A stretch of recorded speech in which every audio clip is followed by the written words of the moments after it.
Welcome to the Time is Right podcast. Time is Ripe is a digital journal podcast of Ripe Creatives. Ripe Creatives is a ministry that leverages the arts for the purpose of missions here in Philadelphia and around our region. Time is Ripe is hosted by Ripe Creatives founder Scott Smith and features various guests from within the Ripe community and our extended family. Each episode focuses on a specific experience that our team hosted here in the city or an outside event where someone from our team was booked to perform. We hope you enjoyed today's episode. Y'all might have lost your way, but I'm still out here living my purpose. Know that I'm the best to do it when I'm living the service. Once you see light, you understand that sin is. What's up, fam? Welcome back to the Time is Right podcast. My name is Scott Smith, and I'm your host here on this amazing podcast called Time is Right. It is great to be back. We are doing another episode. This one takes place just 2 days after our last episode. August 12th, it was a Tuesday evening.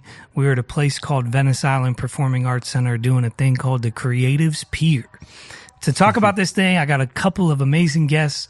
One is the co-host of this podcast. He's the producer. He wasn't on the last episode, but he's back again. Jarrett Moses, welcome back. Why you always come in early, bro? Well, you're going to make me cut the pause anyway, so I might as well just make my editing life easier now. Shots fired. Shots fired. There's no pause whenever you're coming in at the same time. Jarrett is amazing. If you have ever thought, man, that podcast sounds great, that's because it's Top My Productions. If you're like, that podcast doesn't sound great, it's definitely terrible. my fault. It's not my fault. It's my fault, for sure. I am the problem child on this podcast. But thanks for being here, Jarrett. Thank you for producing this thing, releasing this thing to the world. We appreciate all of your effort. And Creatives Pier is super special for Jarrett because it's one of your biggest lifts of the year with Ripe Creatives. It's one of my favorites, but I'm really excited to talk about it, especially with the other guests we got on today. Shout out to this guy. First timer on the pod, guys. Woo, woo, woo, woo. Clap it up for the first timer. We could have had this man on in a few different occasions over the years. It is his first time in the studio recording one with us. I know him as Rudy. Nobody else does. But his actual name is Jon Bolds, formerly known as Say So. Jon Bolds, welcome to the podcast, my guy. What's up, man? First of all, shout out to my man Jarrett for having socks on, unlike Scott. So it's gonna be one of them. It's gonna be one of them. So I feel welcome. Thank you for having me, bro. The North Side Kid, man. No cap, no kizzy. No kizzy, no cap. Come on, man. Jon Bolds is in the building. Jon, as we say to all of our first-time guests, I'm going to refrain as best I can from calling you Rudy. It might be hard. Call me Rudy, bro. You already did it. I don't know. What's going to happen? Got the whole world But you, as a first-time guest, one of the things we ask all of our first-time guests to do is introduce yourself, and then we can get into the fun backstory of how we connected. But yeah.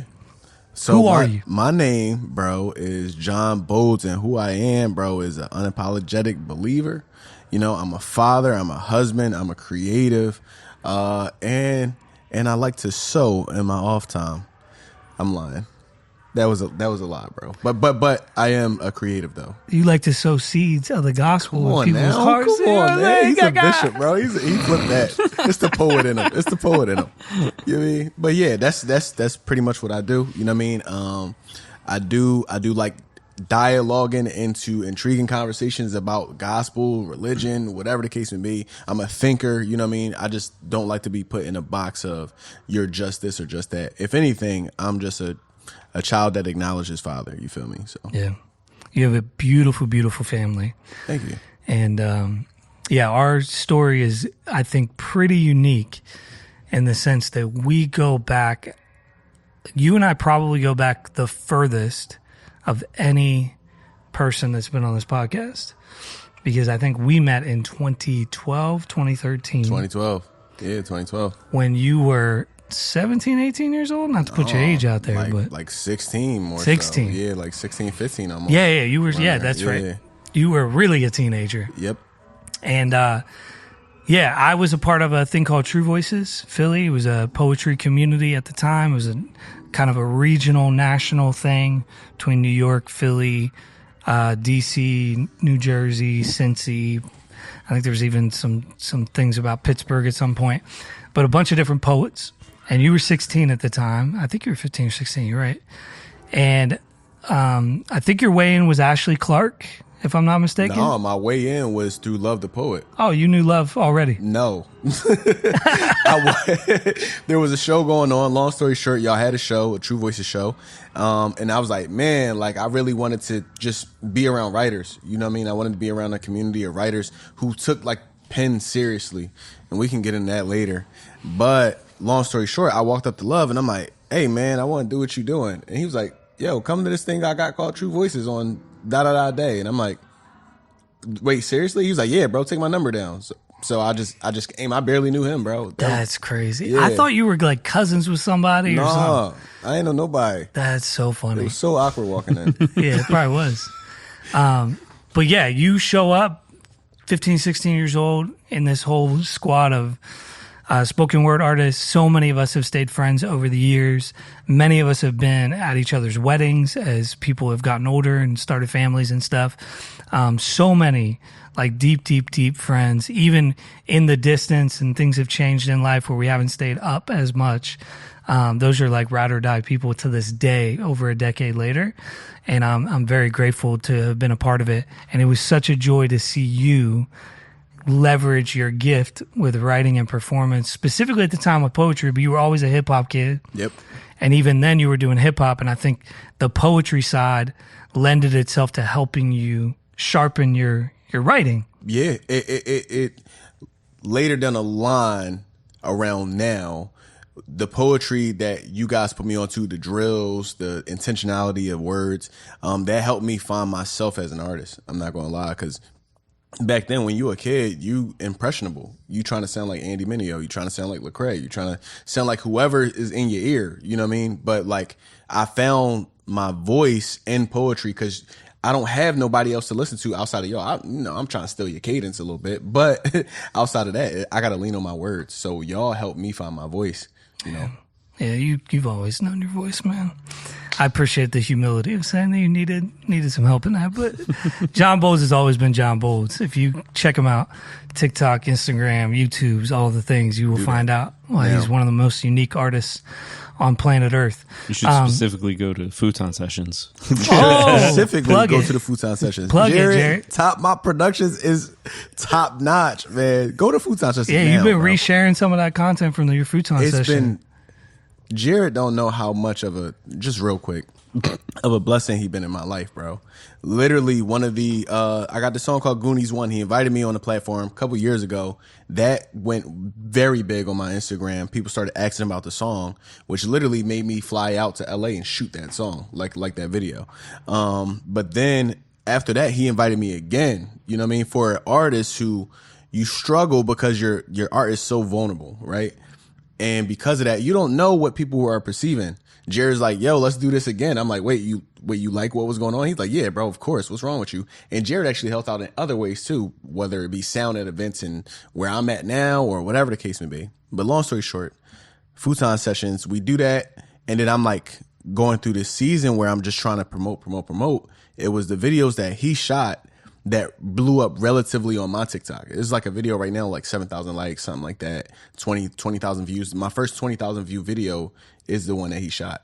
So shout out to Jarrett. I'm touched. Futon Sessions to the so moon. Happy. You were the first returner. You were the first person to like come on Futon Sessions twice, and I was really excited.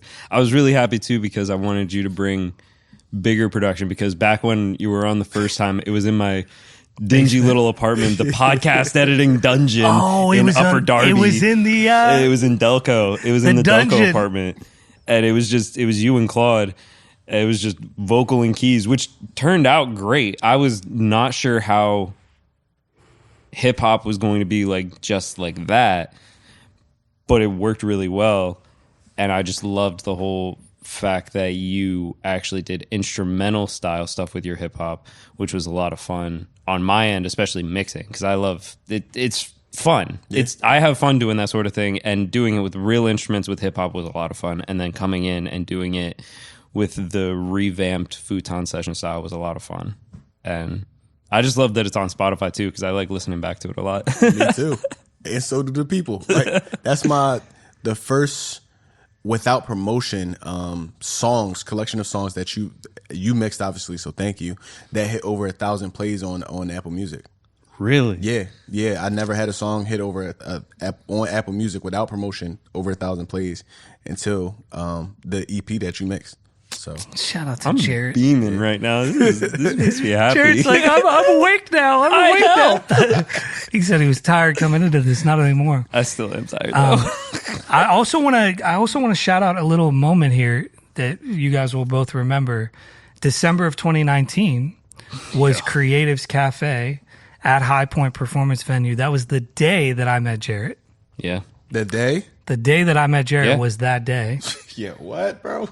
And Jon Bolds, but at the time Say So, artist formerly known as Say So, was one of the incognito features on that Creatives, which we've obviously never done an episode about because it predates this podcast by 3 years.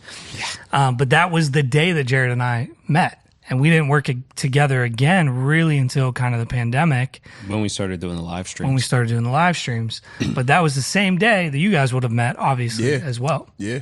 If we met, it was like super passing. I don't remember much of anything that night beyond meeting Scott. It was, bro, you going, right? Here goes the mic. Just hold it down until you get on stage. That's what it was. That was the extent of our relationship. That's amazing. That sounds like Jarrett. That's funny. Don't point the mic at the monitor. Don't put the mic at the monitors. Bro, I was so nervous. I'm like, it's an open mic. Like, does anyone know how to hold it? Everybody's cupping the thing. We love y'all. But yeah, so just like full circle in some ways, right? Like Jon and I go back to 2012, 13, 14 years ago kind of thing.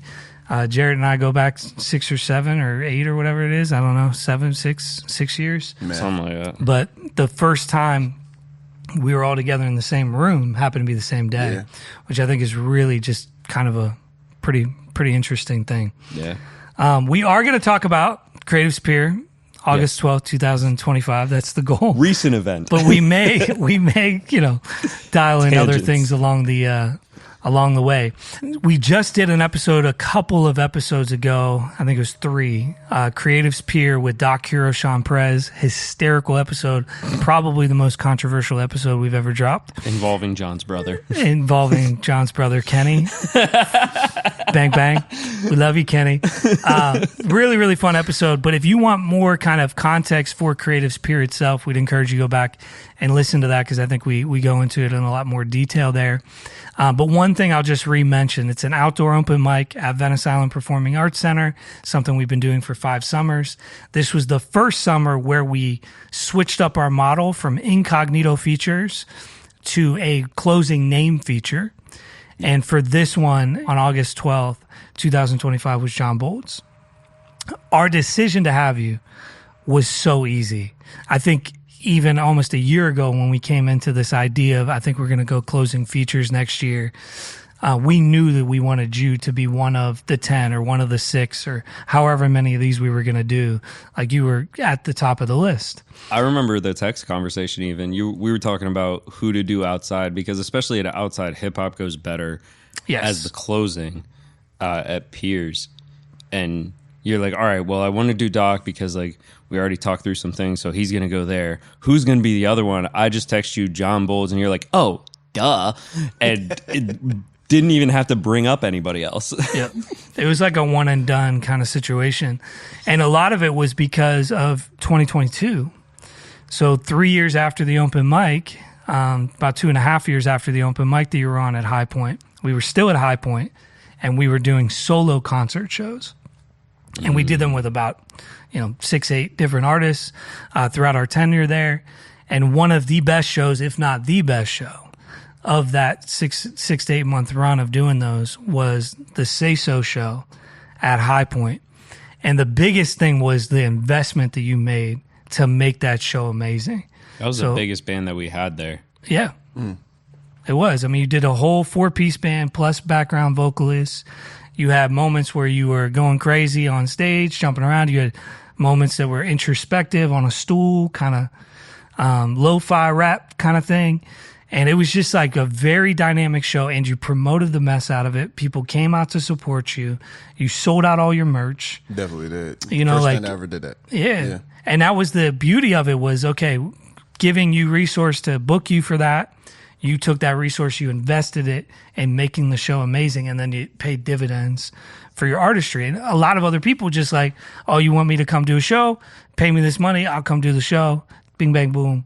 Great night, cool, but nothing that was clearly impactful for their career the way that I think that night was for you. I think just in general, too, when it comes to Creatives Philly, I feel like we got to understand what we got on our hands, you know what I mean, in the city. There's a lot of events being thrown in the city that you might know about, but there's not really none where the people who are promoting it, the people who are putting it together, actually care about the artist. You see what I'm saying? Like even when it came to the August 12th show, I wasn't lying when I said it was the best open mic in Philly. Y'all can have a different opinion, but for me, I've been to open mics in Philly where you care about the sound. Number one, that's different. Where you can get footage out from what you did actually. You know what I mean? Especially as a feature, but even the open mic slots are getting photos back. They might get some video back, some content back. The scenery looks nice. It's lighting on an open mic. What are we talking about? You know what I mean? So, and then even the investment in knowing, I've heard you multiple times, Scott, say to an artist, yeah, he's been here 3-4 times.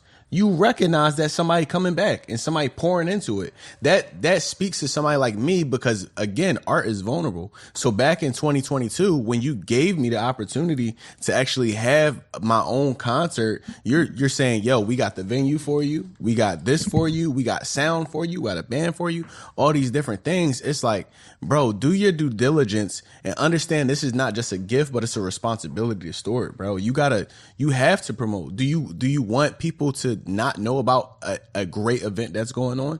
You know, so I really think Creatives does a great job really putting on shows, show running. Even the idea that Jarrett was going on about, where y'all was talking about why to put people in certain places. That's certain things that people aren't thinking about. Before it's just, can you sell tickets or not? You know, so yeah. No, I appreciate that. All of it, everything you said, I think is very spot on. I think it's also just a part of your heart that is unique from a lot of folks, where you just genuinely have there's no entitlement in you. All right, there's a real humility. You are confident in your gift, and you should be, or maybe you're gaining confidence in it. But there's not a pride, ego, entitlement. I deserve this because I'm great at my craft. Even the way you speak about Jarrett in the Futon sessions right here on this episode, but also what you've done in promoting that content, it speaks to the fact that you just are grateful. You're going after it. You're not taking anything for granted. Yeah, it means a lot, man. And I think it, for us as people that curate shows or put shows on, you got us for life, you know? For us, it's yeah, Jon, 100%, no matter what. And, you know, I would never name names because I would never speak negatively at all in that sense about somebody. But there are definitely people that we've worked with in the past that we would never have back. You know, they can come to the open mic, they can perform. Shout out to you. Will I ever give you resources to do a show with us again? Never. Because of the way that came across and the way that they handled communication with us ahead of time, the way that they handled the whatever kind of attitude about what we put together. When we've invested tens of thousands of dollars into putting on this platform of people's generosity that listen to this podcast, who give to us, we've invested tens of thousands of dollars in making these events great. So for you to come in and be flippant about it, no, that's bad stewardship of people's generosity for us to work with people that aren't going to give it their best. So for me, finding people like you and the fact that we have known you since you were a kid as well, you already got me. But it was a no-brainer coming into this August 12th, 2025. We got to get Jon Bolds back on the platform. So shout out to you. You deserved it. I sit here nodding like people can see me, and I'm not agreeing out loud. Yeah. It's all good. All that said, Jon, we love you. But let's get to the night of the event. Yeah. August 12th, 2025, Tuesday night, Creatives Pier. Thank you, Jesus. We had good weather. Thank no you. Fireworks though. I was about to say, thank you, Jesus. There were no fireworks. And honestly, I got to say thank you to Venice for letting us come Always. back. I mean, but I'm saying, like, after what happened with the June situation and that whole story, which you can go back and listen to if you haven't already, they had every right to say, hey, we know we've been doing this for 5 years, but that's a breach of contract. You're out. Yeah. And that was my biggest concern when everything happened on June 10th at that event was, oh my gosh, is this going to wreck our show with Jon? Yeah. I open mic as well, but specifically for you, that was my biggest concern the night of the event and then the days Called me following. that night. So, yeah. Called me So I that was night. very, very grateful for Venice's grace. Shout out to Kelly and Steven and the rest of the team over there. We appreciate you so much if you're listening to this. Thank you for letting us come back. But that night was an amazing night. We had a great live band. Shout out to Jalen White, the keys player. He brought a keyboard that like didn't line up with the connection points. Oh yeah, So we had Chris go grab a new keyboard on the fly during the show. Shout out to people making sacrifices like that. But we had a wonderful house band with Jalen, who happens to be Jason, our drummer's Yeah, cousin. do you know Jason and him met at Creatives or in the group chat for it? You know that, guys? That's not what happened.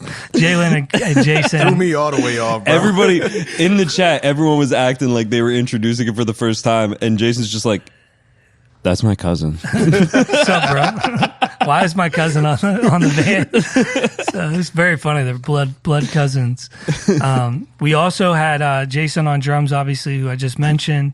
Mike Weatherby is the host of the night. DJ Angie, of course, was there.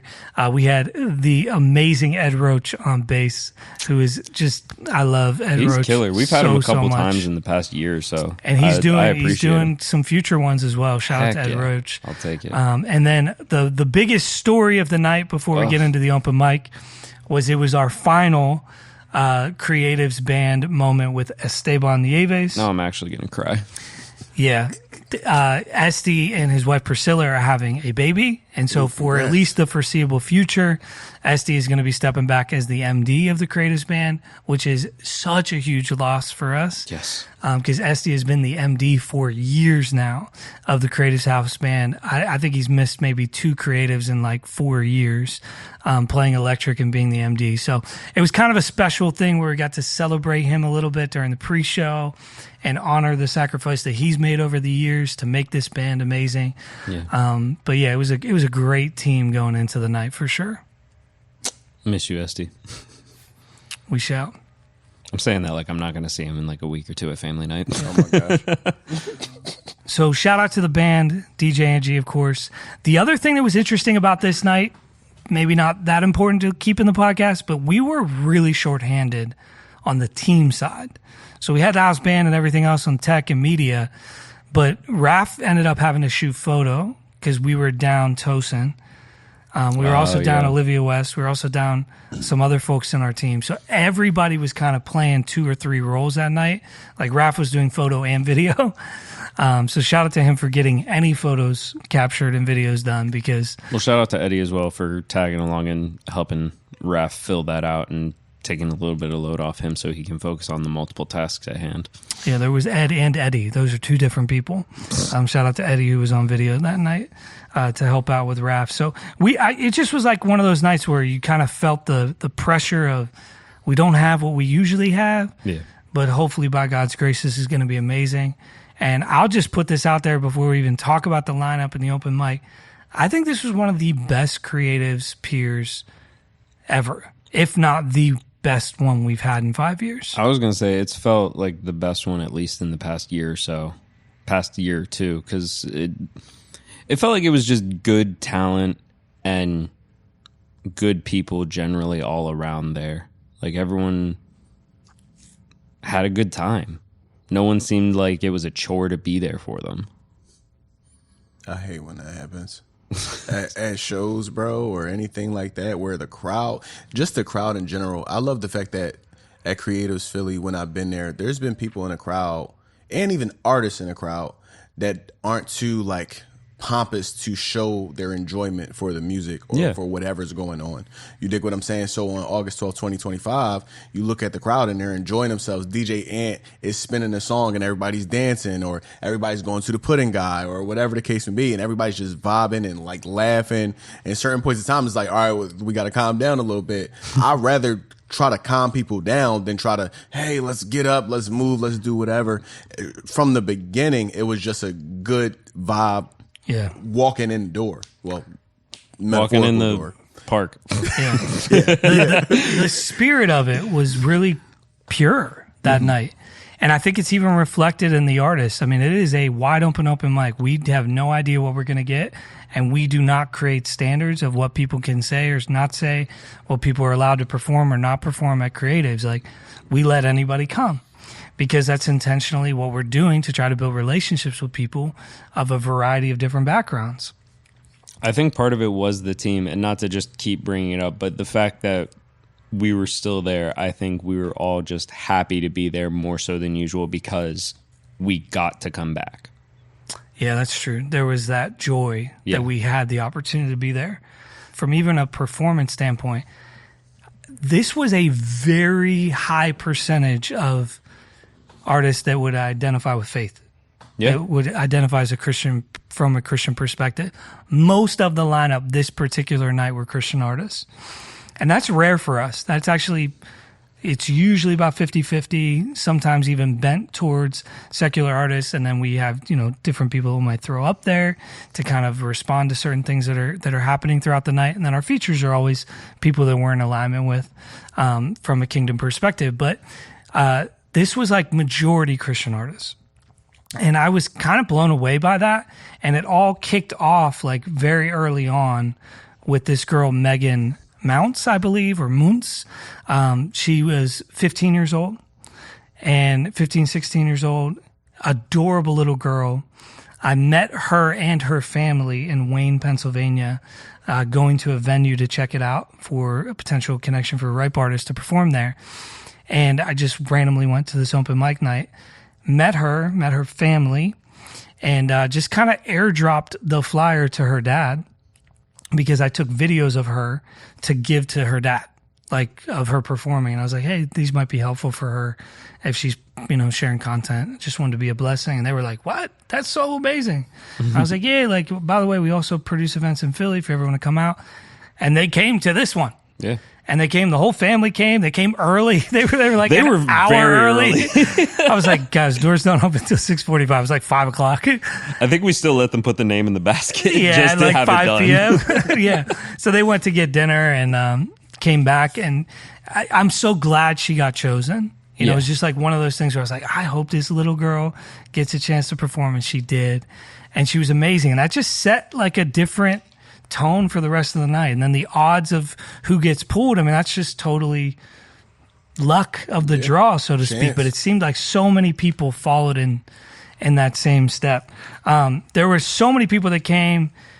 Nick Ward, shout out to him. He performed. Shout out my boy Nick. You know that guy? Yeah, bro. We go to Piff. That's my brother, man. Oh, that is Nick That's from my Piff. dog. Yeah, bro. Shout out to Nick Ward.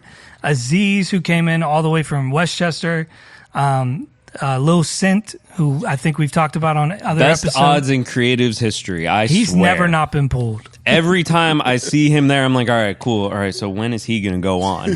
Yeah, I've never seen anything like it. He's batting 1,000. The favor on that guy's life is got to be insane. It was cute, too, that time. Everyone was loving it because he took his two little girls up there with him because they made up a dance to his song, and they were doing the dance in the background. There's videos somewhere. It was adorable. It was absolutely adorable. Performance of the night. Shout out. The song is called 10 Speed. Highly recommend checking it out. It did drop, and it's great. It's actually a really, really great record, family affair kind of record. So talking about a 10-speed bike, and it's just a great song. It was a very playful, very fun. And then there was a guy that we're going to save for later that I threw into the lineup that was not on the open mic basket list, but I added, and we'll get to that. There was also a guy by the name of Brendan.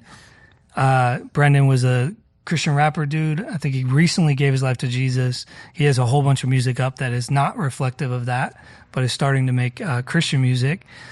Dina, and then OE in poetry. OE. His name Jur, that young kid who's been doing kind of some really, really cool stuff. I don't want to put him into a box. Second time being at Creatives. Yeah, second time at Creatives, second time performing at Creatives. Dope. He performed in June as well. Poetry? Nope. No, rapper. Hip hop.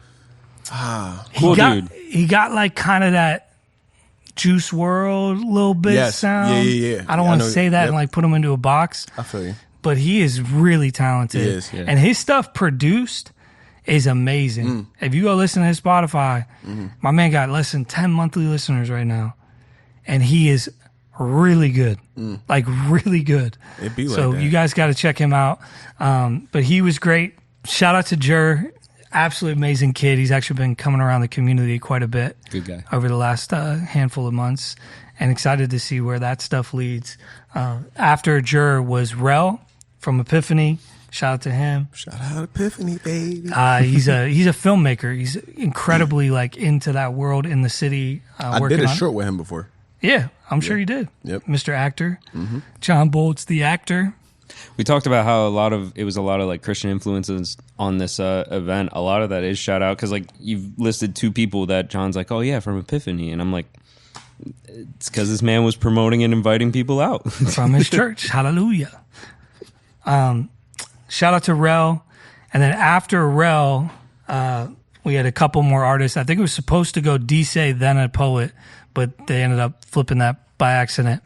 But it was Jake Doggett, Right Poet. Yep. One of the beasts of our Right Poetry team. Killer. Absolutely amazing. We just had Greg on the festival episode a few episodes ago talking about Jake Doggett in particular and kind of his meteoric rise as a poet. So he absolutely killed it. And then I'm glad it worked out that way because D-Say ended up being the last open mic artist as a singer-songwriter. And so it just was a perfect way to end the open mic and go into you. Out of those people, any ones that stick out to you, I already talked about Megan at the beginning, but any of those other, I think we got through 16 artists total. Yeah, so any of those like stick out to you guys that we want to just talk about and show love? I love the wordplay of D-Say. Yeah, D-Say's song was really good. Yo, like the way he was flipping the contemporary songs that was already being used, putting his own lyrics into it, putting a relationship with God into it. I was like, man, that's art, and then obviously vocal talent is crazy. He blew me away. I ain't gonna lie to you. There's another person that you didn't mention yet. I was gonna say the one that sticks out a lot is the one that I skipped him on purpose. We'll get to him. To talk about anybody else before we get there. Yeah, my boy Nick Ward did his thing. You see what I'm saying? He bamboozled super playful for 2 songs. He did. He said, "Man, it's just a beat switch." I was like, "Yo, that's a whole new song. That's a whole new song, man." That drastic of a BPM change is not a beat switch. He said, "I'm gonna get mine. I ain't know if I was getting called up. I'm gonna bully my way to the stage and I'm gonna overstay my welcome, man." That's what I'm gonna do. Shout out to Nick Ward. Call the cops, man. Nick Ward did his thing. For the girl that you mentioned, Months. Yeah, Megan. For her to be 16 and to go up there with that much confidence, like vocal talent was already crazy, but to go up with that much confidence, like I've been here before, and this is your first time at Creatives Philly. Before you said anything, I would have thought she was a mainstay. I would have thought you knew her, like she does this all the time with y'all, and she was comfortable up there. I loved how comfortable she was. Yeah. Yeah, she was fantastic. She did. Was it her that did the Adele cover? Yes. Yeah, it was really funny because speaking of Jake, comes up next to me while I'm trying to mix it, and I'm like trying to play with the reverb and delay in there, and Jake is just screaming the lyrics in my ear. I'm like, Jake, I need to hear her, not you, and I just shove my hand in his face. Jake is such a troll. Yeah, she was great. That Brendan kid. I want to connect with him at some point because I thought his song, like that poised confidence, it just seemed to be like a light behind his eyes throughout the whole night, where it was just like a really sincere, new, young faith in him. And I'd be super curious to see what he's writing and creating now from this new vantage point of like, I was dead, now I'm alive. I was lost, now I'm found. How does that change the story that he's trying to tell? We got a chance to connect after the show, and I actually want to get with him more because like I love the fact that like the genuineness behind what he's saying. Like you could tell is real. You could tell that he's trying to figure things out, and it's nice to hear that in your art too, and you could be honest. If you're gonna be honest in your art, I think you could be honest with me, person to person. He was fired. He was rocking that stage. Yeah, he did a great job. Yeah. Everybody seriously did amazing, front to finish. Yeah. There was one artist though that we pulled up that was also a part of the last episode we just did in terms of one of the features we talked about. Yeah, he was in the town. Earliest artist there that day. He was there. He was there with me. Yeah, he was because he went to go get food when you pulled up. Oh my gosh, He helped me thought load I had in. that crown, bro. Nah, All right. Ray was there like 12 with me, 11. Who? My bad. I'm letting the cat out of the bag. He's from Houston, Texas. He was one of the features on the DTL event that we just did on the last episode. He has been on this podcast when we talked about our Houston trip in season 3. This was his second time performing at a Creatives Pier, back-to-back years. And because he was in town for DTL, he decided to stay a couple extra days to do Creatives. And he also actually did 2 lines at the end of the same week. But Red Line, a.k.a. Charles Patton, love him to life. Yeah. His name was, maybe they were in the basket. I didn't care. I was pulling his name. As you should have. Because, I mean, he's one of my very, very close friends over the last few years. We've gotten super connected, and he is legitimately world class.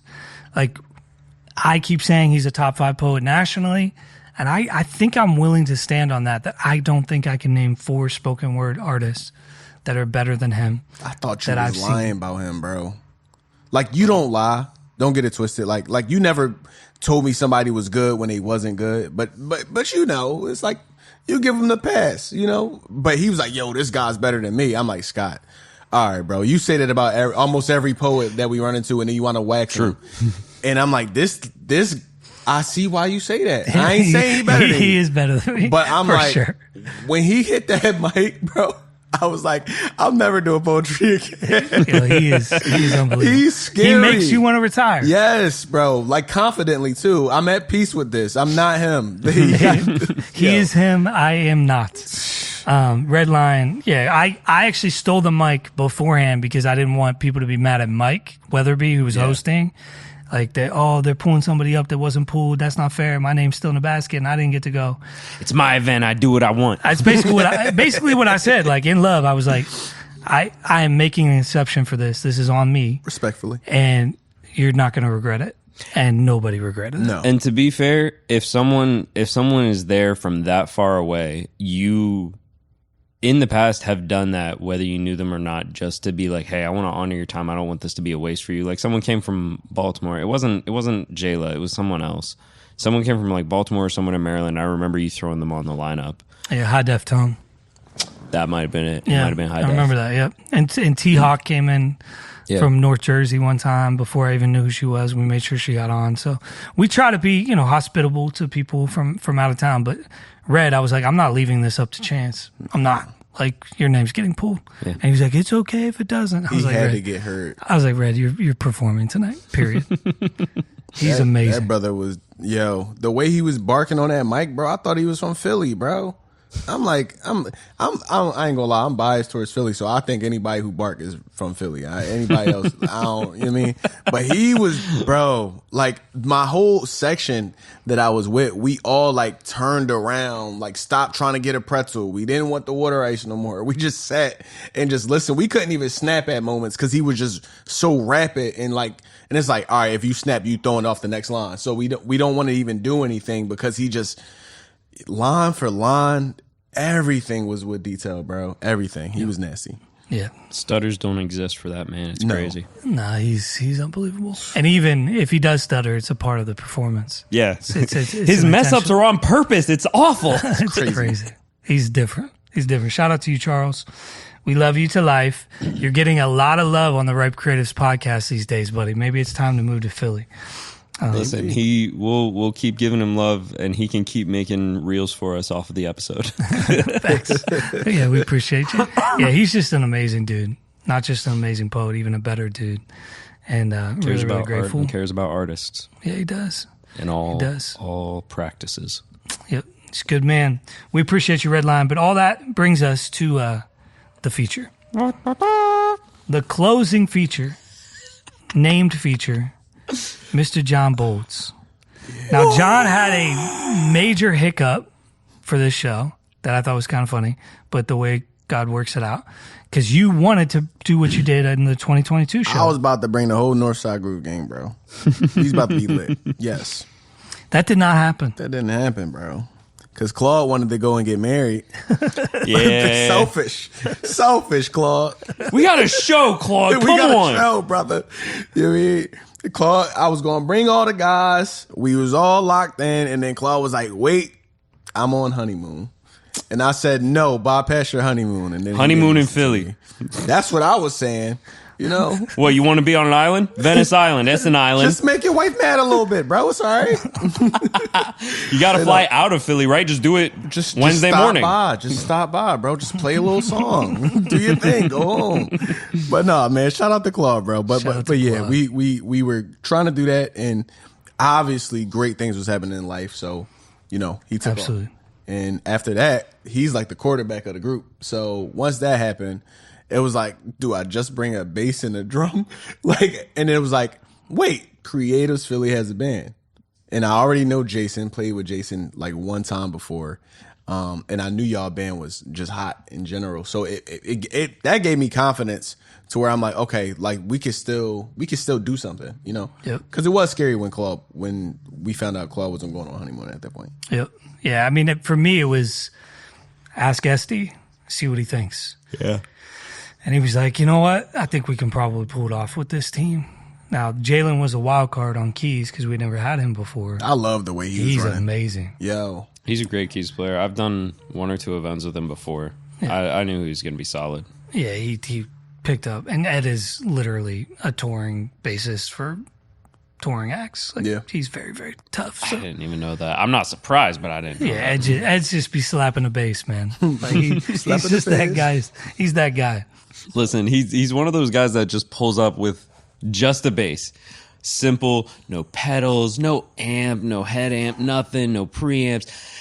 And he just walks in, plugs his bass in, and starts playing. And I'm just like, I've seen guys walk in with the biggest, most convoluted setup, and they can't even play a quarter of what you're doing. I love you. You made my job easier. Yeah, shout out to Ed. And then Aunt G obviously is the DJ. He was going to be the DJ, whether it was your band or the house band. But you guys were in sync the whole set. John, you killed it. I'll just start there. Like, I thought your set was absolutely amazing, but I would love to hear your set from your perspective, and we can add to what we saw. Yeah. First of all, thank y'all for having me again. From my perspective, I wanted to tell my testimony in song form. And that's where I always try to get off at. You know what I mean? Especially with open mics. I love the way that y'all do things with open mics where it's not a Christian open mic. You know what I mean? It's a bunch of Christians who run it, you know? However, you don't know who's coming out. So therefore, if I could just impact just one person, you know? So I try to be strategic with the songs that I chose because I want, before you can get a testimony with somebody or whatever, or you can hear how God changed your life, for artists, I feel like you got to know that they're good first. You know what I mean? Your ears got to open up to them being good. So you start off with a song like Receipts, that I have that Jarrett shot. Actually, he shot the reels for that. Jarrett's been in my life a lot. But it started off with Receipts, and then we run down, and you know, you got a couple hype songs in there. You got, you know, bring the vibe down a little bit. But I think for me, it all started to change during my Goonies 1. And I got a chance to break down the second verse without the band, without anything. So you get to hear a real heart that really was conflicted in faith, conflicted in identity, conflicted in all these different things. And I know it connected with people. I know it did. And because of that, but then now when you see evidence of a real God, we can go to the last song, which was 7, which, you know, 1, 2, 3, 4, 5, 6, 7. I just love that moment. That moment was like, because the song's not, at that point in time, it wasn't out, you know? So because it wasn't out, you don't know. You trying it out. I'm trying it out there. And it was like, okay, let's push on this song a little bit. Yeah. Yeah. It's a banger. The moment that you're talking about in the Goonies 1 was just the chef's kiss of Creatives Philly open mics. Like, that is the best case scenario moment, in my opinion, because we're probably not, but we probably aren't going to stop the event and do like an altar call kind of moment, right? Where it's like, and now we pass the offering plate. Like, it's not church, right? But God has a way of cracking through the moments throughout the night. And it's like every single event we've ever had, you have this moment where the gospel is clearly articulated, typically through a testimonial kind of lens of how God has saved my life, how God has changed my life. And it's a lot of times through the art itself. And that was beautiful because it was your art. It was the lyrics of the song, but a cappella in almost like a spoken word type form. But it was also you like saying, yo, this was real. What I'm talking about here, this was my story. This is exactly what I was going through. And you were unbelievably honest to share about the times where you thought you should have been walking with Jesus, but you really weren't. And dude, everybody connected to that, whether they came from a faith perspective already, like, man, I got some areas I need to get repentance in. I need to lay down some things in my life that I'm still carrying around that aren't for me. Or people who have no connection to Jesus up until that point and are like, oh, that's what this whole Christianity thing is really about, is understanding your identity as loved, as a loved son that's been forgiven of much, so you love much. It's part of the reason why I say this was one of my favorite creatives ever. I've been saying that since the event happened on August 12th. And I'll continue to say that is because of that moment right there, bro. Goonies. When you understand that you're loved, bro, it changes the game. You know, I've been in, long story short, in the Christian world since I was a young boy. But you know, running the streets, doing all this other stuff. I say all that to say, when I first got a little touch of God's love, you know, during True Voices and everything like that, there was these moments where for me, I became an ambassador too fast without understanding the faith. So I threw myself into Christian rap, right? I threw myself into poetry, which is good. But at the same point in time, if I'm not doing these fundamental things and understanding, like God, you love me. What do that look like when you have an absentee father? What does that look like for you to call you father? But I don't know what that looks like. What does it look like for you to know that I have sin with me, but you still saying, come to me? I don't know. So when you get in these hard moments in life, you start to revert back to who you think you really are. You know what I mean? Because that after a while, when you can be an ambassador for a moment, but when you go back into your door and you still tormented with depression and different things like that, it's like, I don't know if I can do this. You know what I'm saying? I don't know. But when you know that you're loved by the God of the universe, bro, it's like a whole different wave that hits your body, bro. Like, for real. So I'm like, I had to communicate that night. I had to. You know what I mean? So good. It was so good, man. I was like, this is why we do this. That's what I felt. Mm-hmm. I was like, this is why we have creatives. Because I have, for years, been like, God, am I supposed to be doing creatives, Philly? Like, yes, write creatives. I know the ministry stuff.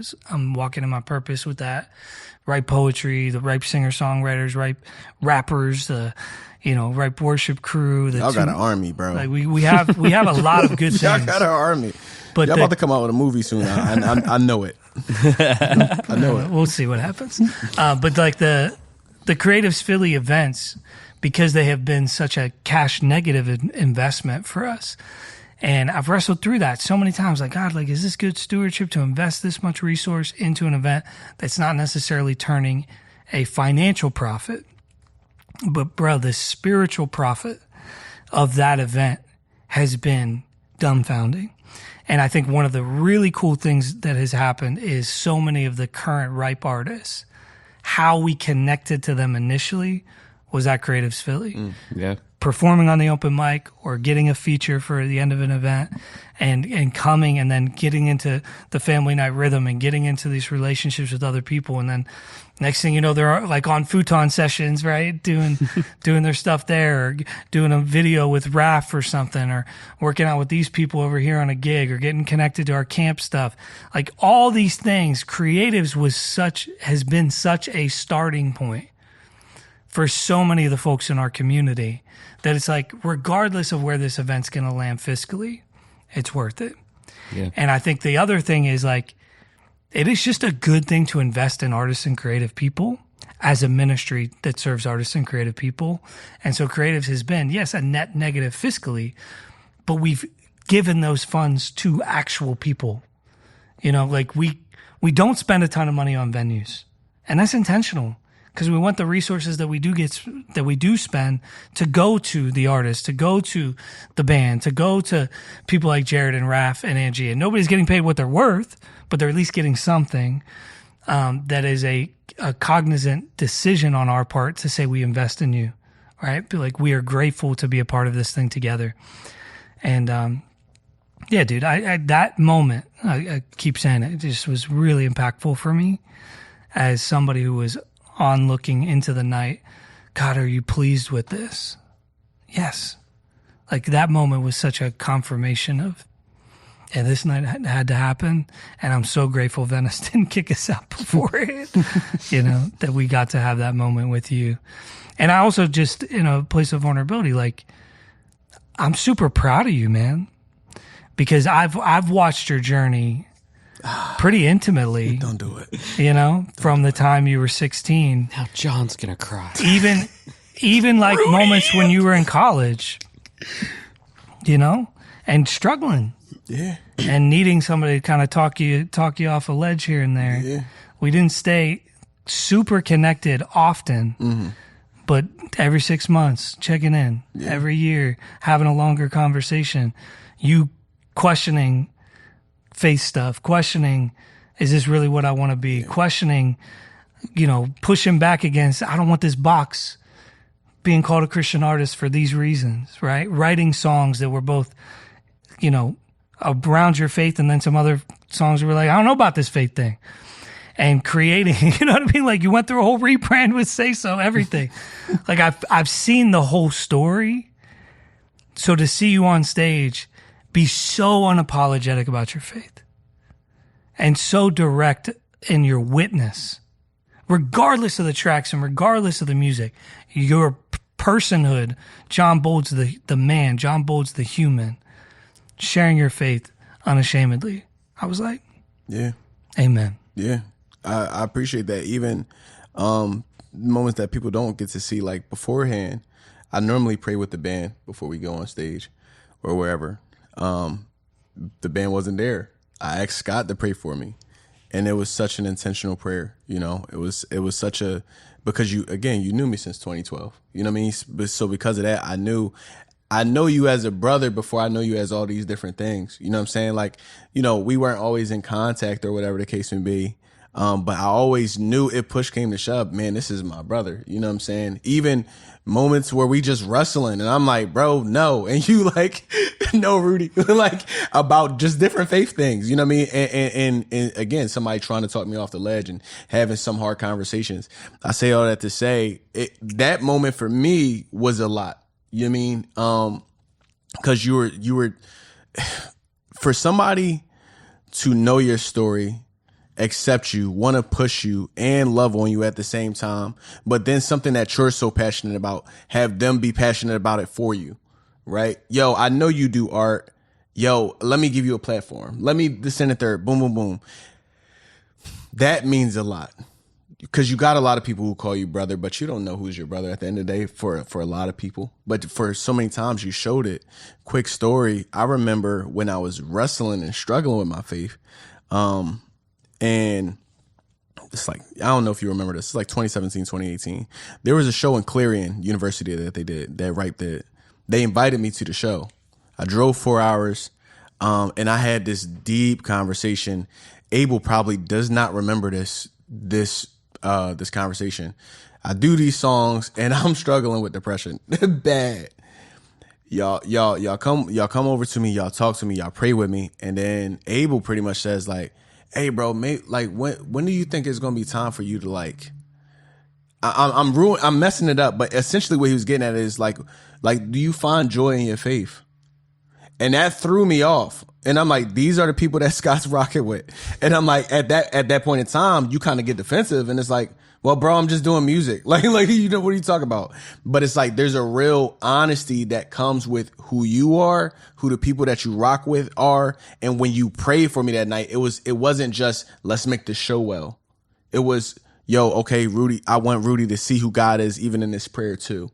And that's always been your heart. You feel me? So I want to, those moments behind the scenes makes getting on stage 10 times easier. Cause even when you're waved with like the nervousness of being on stage, you don't know if people going to accept it or not, or whatever the case may be.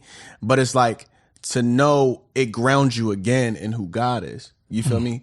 Like, okay, John, go up there and just be you, because that's who God wants you to be, and that's who we booked you to be. You feel me? In all aspects. So yeah, shout out to you, bro. Wow.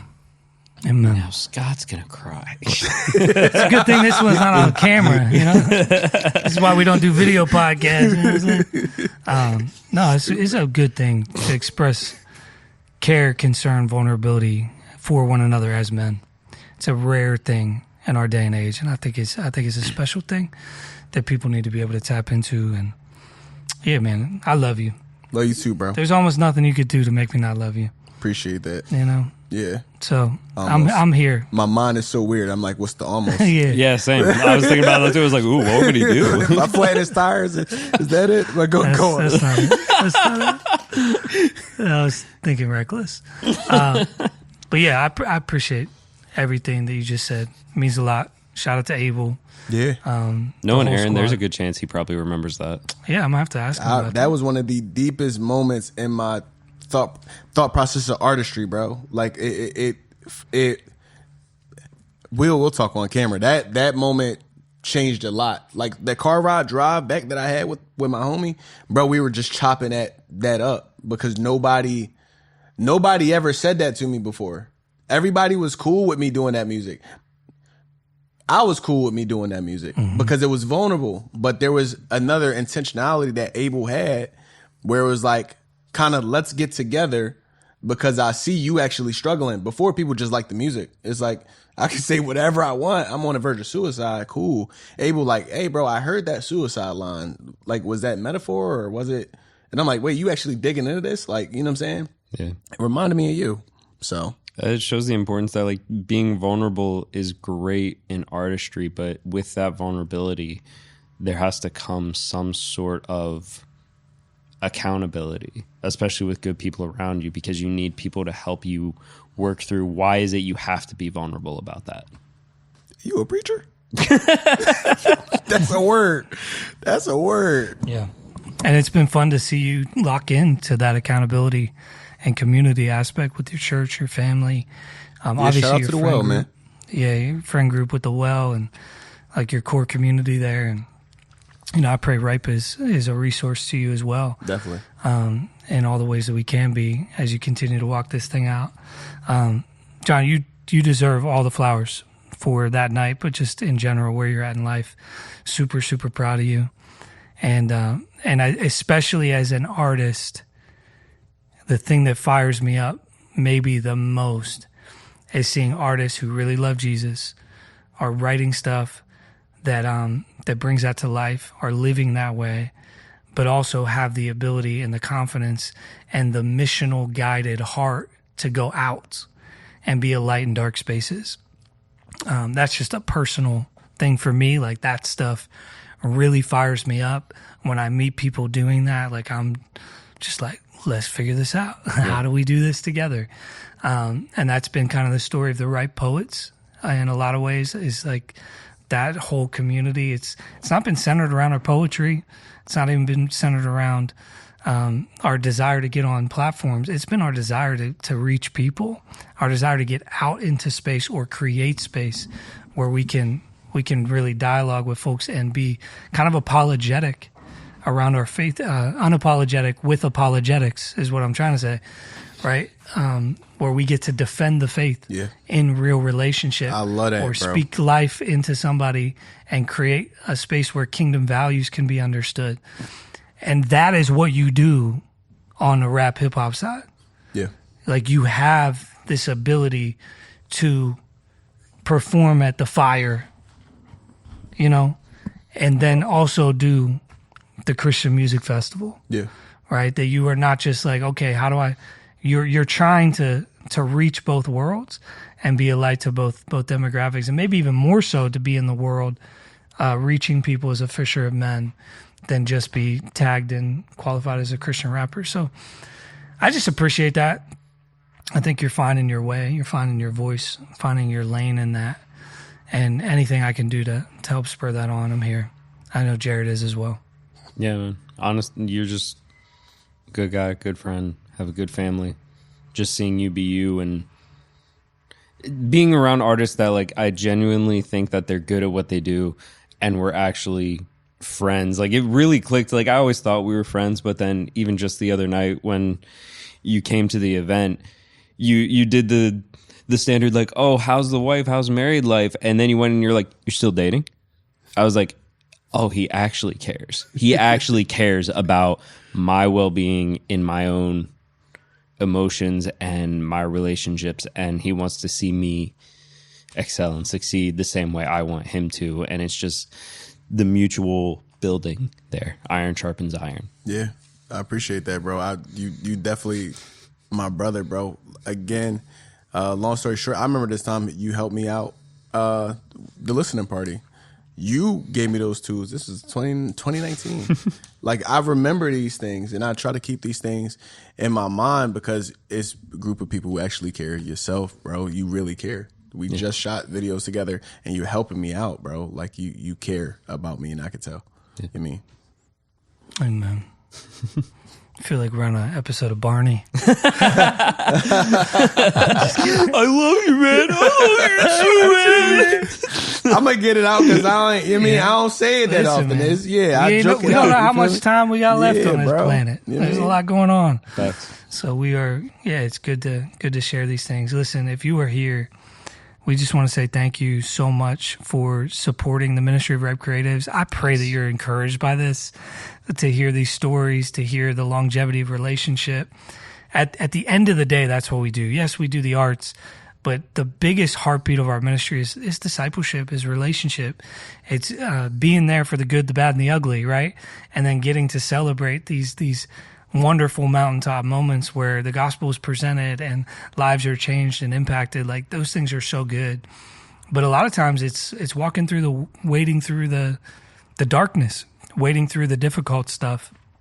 And when you support the ministry of Ripe Creatives, you're supporting both, and you're supporting the really great moments where we get to throw a great event called Creatives Pier Venice Island, and you're also supporting the phone calls and the conversations off stage like Abel had with Jon. Like, that's a part of what you're sowing into, is for moments like this to happen. And how beautiful is it that we can see fruit of that almost a decade later, right? So please consider partnering with us if you don't already. It goes a long way. It helps us a ton. It certainly covers the production costs for this podcast. We could not do this podcast without your support. But way more than that, the events that we produce and the time and energy that we invest in people's lives. So if you already support us, just hear us say thank you.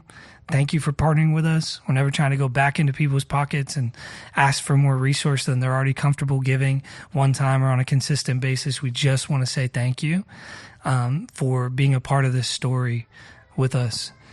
Jarrett, John, thank you guys for being a part of August 12th. Always. We love y'all. Oh, you too, man. Thank you.